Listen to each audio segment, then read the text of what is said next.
और हॉर्मुज पर ओमान को ट्रंप की चेतावनी। हॉर्मुज में ओमान का दखल बर्दाश्त नहीं, यह कहा ट्रंप ने। ओमान ने हिमाकत की तो हमले करेंगे। ट्रंप ने यह भी कहा हॉर्मुज पर ईरान ओमान गठजोड़ खतरनाक है। तो देखिए यहां पर ट्रंप का नया टारगेट क्या ओमान बन गया है। क्या कहा ट्रंप ने, दखल दिया तो सख्त कदम उठाएंगे। अमेरिका की सेना ओमान को उड़ा देगी। क्यों कहा, ईरान और ओमान मिलकर टोल लेने की योजना बना रहे हैं। ओमान को हॉर्मुज से अलग रखने की कोशिश कर रहा है। ओमान से तनाव बढ़ने से तेल बाजार में अस्थिरता की आशंका है। अब सवाल यह है कि क्या हॉर्मुज स्ट्रेट महायुद्ध का एपिसेंटर बनने जा रहा है। यह सवाल इसलिए क्योंकि हॉर्मुज के आसपास एक बार फिर तनाव बढ़ गया है। एक तरफ मस्कट तट के पास एक कमर्शियल तेल टैंकर पर हुए रहस्यमयी धमाके ने अरब देशों की सांसें अटका दी हैं। दूसरी तरफ अमेरिका की मीडिया रिपोर्ट बता रही है कि पेंटागन बिना किसी औपचारिक ऐलान के प्रोजेक्ट फ्रीडम शुरू कर चुका है। और इस बीच ईरान ने हॉर्मुज में अपनी मिलिट्री चेकपोस्ट खड़ी करके नो परमिट नो पैसेज का नियम लागू कर दिया है। तो क्या हॉर्मुज में बढ़ता बारूद किसी भी पल पूरे पश्चिम एशिया को महायुद्ध की आग में झोंकने के लिए तैयार है। इस रिपोर्ट में देखिए। अभी तक इस विस्फोट की जिम्मेदारी किसी ने नहीं ली है, लेकिन समुद्र में फैलते ईंधन और मस्कट के तट पर छाए काले धुएं ने साफ कर दिया है कि यह जलमार्ग अब व्यापारिक जहाजों के लिए एक सुलगता हुआ डेथ ट्रैप बन चुका है।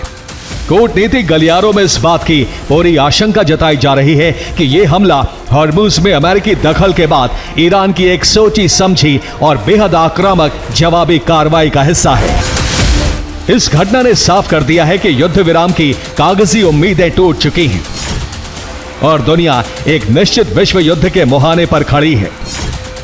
समंदर की लहरों के बीच दोबारा भड़के बारूद ने ग्लोबल एनर्जी सप्लाई चेन की सांसें फिर अटका दी हैं, क्योंकि हॉर्मुज के एक तरफ कई देशों के तेल से लदे विशाल जहाज निकलने की कोशिश कर रहे हैं, तो दूसरी तरफ दुनिया भर के मेगा तेल कंटेनर हॉर्मुज में जाने के लिए इंतजार कर रहे हैं। अमेरिका और ईरान दोनों से ग्रीन सिग्नल लेकर कुछ जहाज हॉर्मुज पार करने में भी कामयाब रहे हैं। ऐसे में एक बार फिर तेल टैंकर में हुआ विस्फोट हॉर्मुज को एक बहुत बड़े युद्ध का एपिसेंटर बना सकता है। हॉर्मुज में अमेरिकी नौसेना ने एक बड़े और खुफिया ऑपरेशन को शुरू कर दिया है। अमेरिका की ही मीडिया रिपोर्ट में दावा किया गया है कि अमेरिकी नौसेना ने हॉर्मुज में कुछ जहाजों की आवाजाही में मदद करनी शुरू कर दी है। चर्चा एक ऐसे ग्रीक सुपर टैंकर की हुई जिसमें लगभग 20 लाख बैरल कच्चा तेल भरा था और जिसने इस समुद्री क्षेत्र को पार किया। कुछ मीडिया रिपोर्ट्स में तो यहां तक दावा किया जा रहा है कि अमेरिकी नौसेना ने बिना किसी औपचारिक ऐलान के इस इलाके में प्रोजेक्ट फ्रीडम ऑपरेशन शुरू कर दिया है।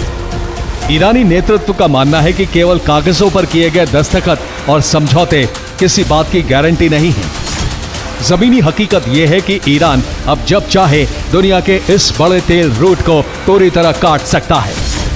हॉर्मुज का यही नियंत्रण अमेरिका के खिलाफ उसकी सौदेबाजी का सबसे बड़ा हथियार है।